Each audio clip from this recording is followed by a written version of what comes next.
Assalamualaikum warahmatullahi wabarakatuh. Halo sahabat Wong Blitang Channel di mana saja berada. Apa kabar rekan-rekan semua? Ya, semoga kita semua dalam keadaan sehat walafiat. Amin ya robbal alamin.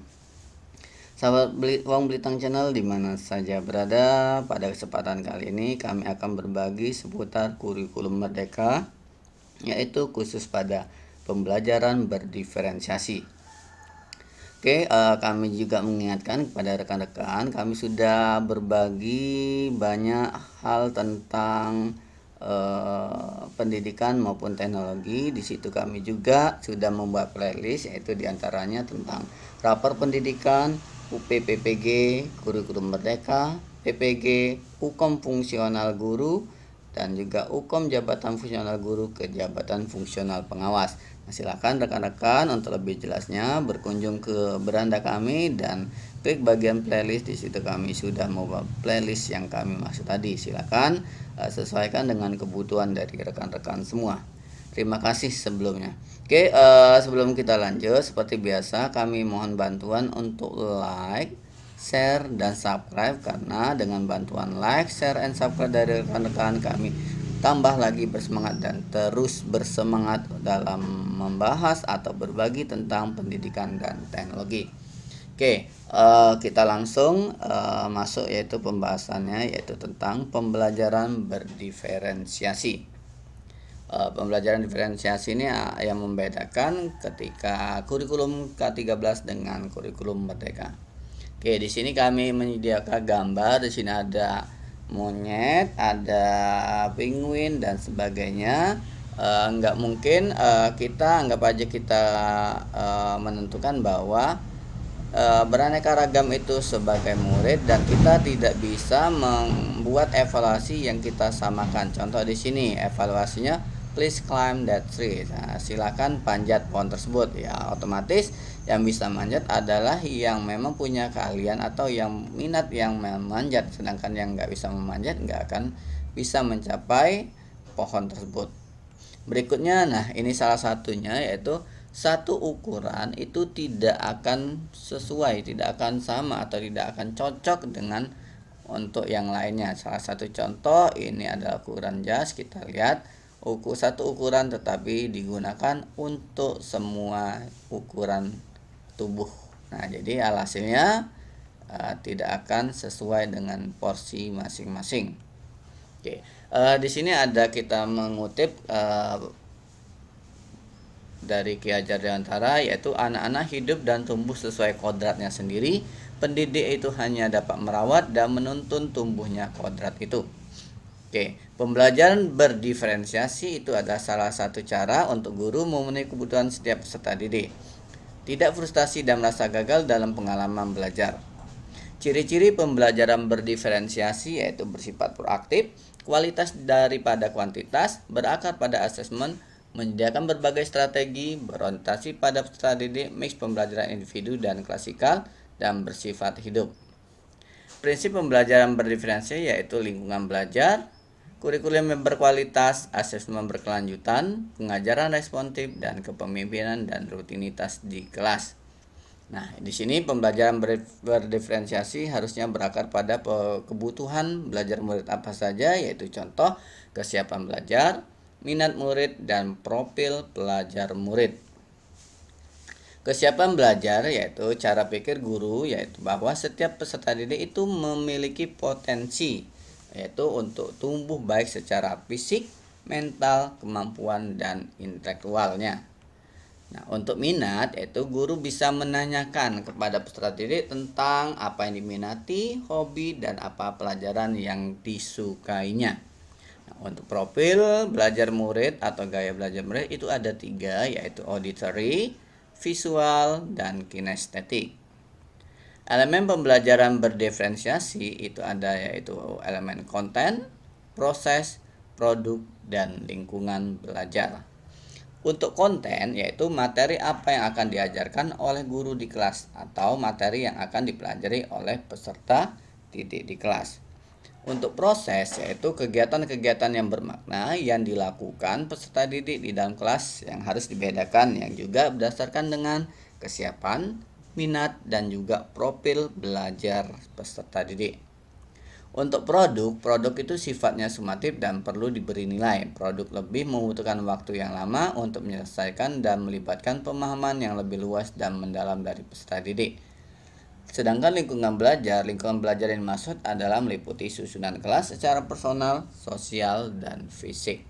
Nah, ini contoh diferensiasi konten berdasarkan gaya belajar peserta didik. Nah, seorang guru IPA kelas 4 itu sedang mengajarkan mengenai ekosistem. Setelah melakukan analisis profil gaya belajar dan kebutuhan peserta didik, guru memberikan materi sesuai dengan profil belajar peserta didik. Contoh, audio visual, maka materinya melalui video pembelajaran. Kinestetik, maka mengobservasi lingkungan sekitar. Kalau audio, yaitu mendengarkan lagu tentang makhluk hidup. Berikutnya contohnya yaitu diferensiasi konten berdasarkan kesiapan belajar. Seorang guru matematika di kelas 7 sedang mengajarkan mengenai penanganan data dan statistik. Setelah melakukan analisis profil dan kebutuhan peserta didik, guru kemudian mendapati peserta didik dapat dibagi menjadi 3 kelompok, yaitu kelompok peserta didik yang sudah memahami konsep dasar statistik, mean, median, dan modus. Yang B, kelompok peserta didik yang masih harus mengulangi pemahaman dalam mean, median, dan modus. Yang ketiga yaitu kelompok peserta didik yang sudah siap diberikan tantangan dalam penanganan data. Nah, guru tersebut harus membagi aktivitas kelas berdasarkan diferensiasi konten sebagai berikut. Yang sudah paham, contohnya memberikan studi kasus untuk peserta didik kelompok 1 yang sudah memahami konsep dasar, mean, median, modus untuk berarti menggunakan studi kasus yang kompleksitasnya lebih.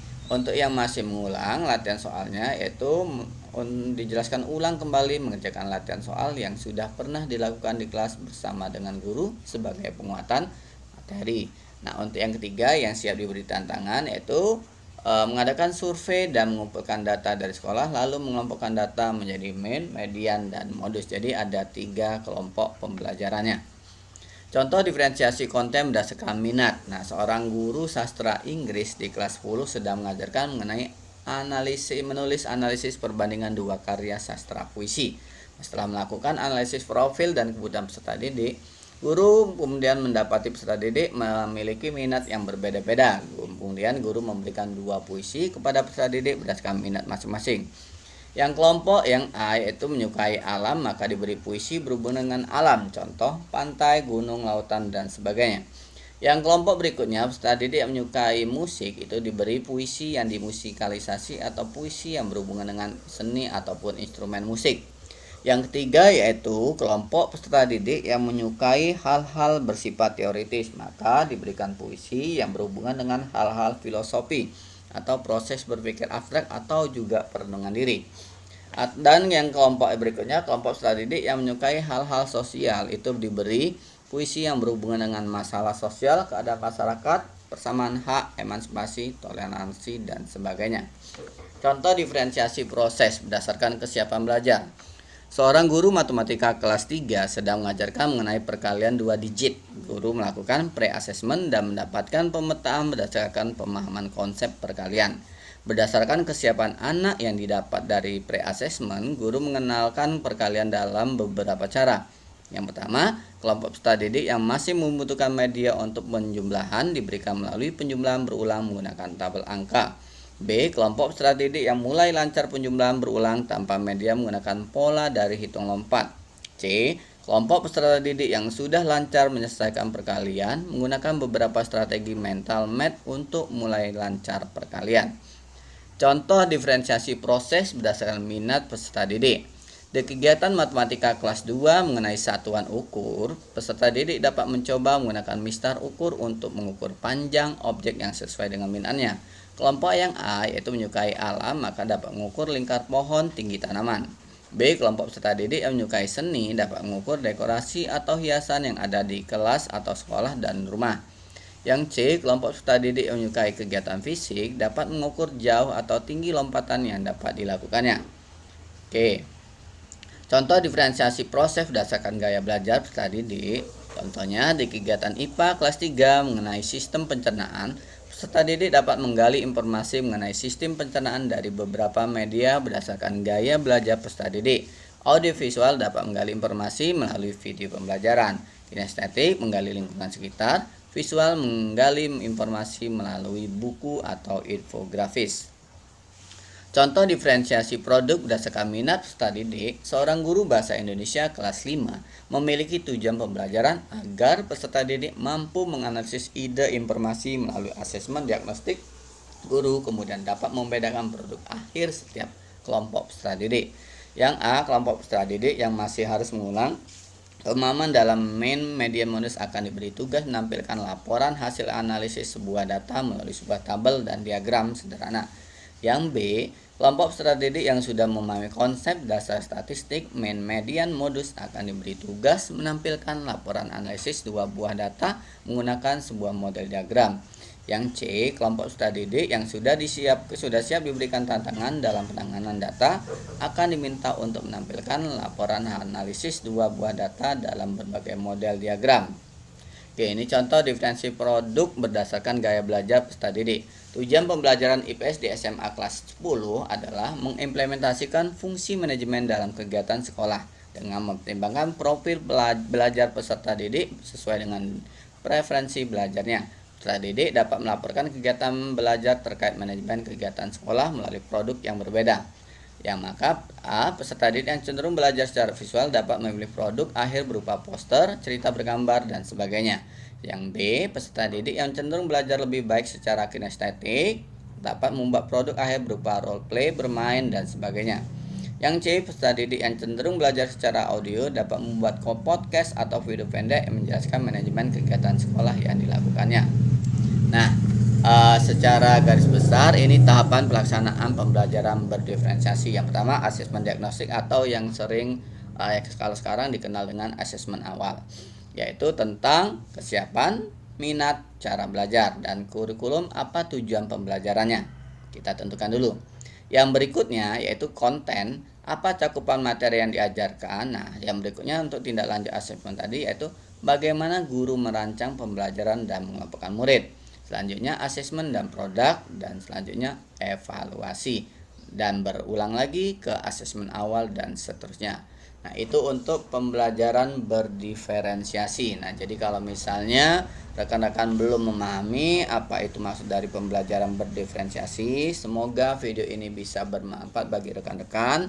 Dan apabila ada penyampaian yang masih salah ataupun belum tepat ataupun terlalu cepat, kami mohon maaf yang sebesar-besarnya, karena di sini sekali lagi Bang Belitang Channel itu tempat berbagi, hanya sharing seputar tentang pendidikan dan teknologi. Jadi apabila kurang berkenan, kami mohon maaf yang sebesar-besarnya, dan kami berharap ini dapat bermanfaat bagi rekan-rekan, apalagi untuk tahun pelajaran baru nanti. Diharapkan semua sekolah itu sudah menerapkan apa itu kurikulum merdeka. Nah, sekali lagi kami sudah membuat beberapa playlist tentang rapor pendidikan, UPPPG, PPG, kurikulum merdeka, Ukom Jafung Guru, dan Ukom Jafung Guru ke Jafung Pengawas. Nah, silakan kunjungi beranda kami untuk melihat video sesuai dengan kebutuhan Bapak Ibu Guru. Sekali lagi kami ucapkan terima kasih yang sebesar-besarnya. Mohon maaf atas kesalahan yang kami perbuat. Kami akhiri. Wassalamualaikum warahmatullahi wabarakatuh.